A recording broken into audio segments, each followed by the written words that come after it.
ובכן אני מחזיק ביד עכשיו בדיוק אחד הגמרות של אבי ז"ל. הגמרות האלו נולדו, השעת הזה נולד ב-1894. צ'ארלס וילנה, הראשון שיצא לאור. אבא שלי עליו השלום,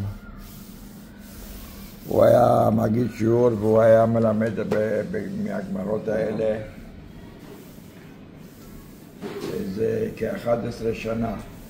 אחרי שהוא נפטר, אני ירשתי את הש"ס הזה, שומר אותו כמה שאני יכול. הם מתפרקים כבר, הנה הדף כמו הדף הזה למשל. אבא שלי היה אצל הגרמנים, שוטסנגרדן, בגרמנית ימח שנה. שם כתוב לו את השלוש אצבעות, חשב שהוא הולך יותר מדי לאט עם המריצה. הוא היה צריך להעביר חול ממקום למקום.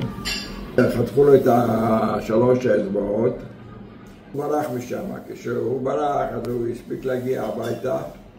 אימצנו את הש"ס הזה ועוד סידור אחד, כמה משניות, אז זה מה שאימצנו על הגלות. והתחלנו לצאת לדרך. בעזרת השם,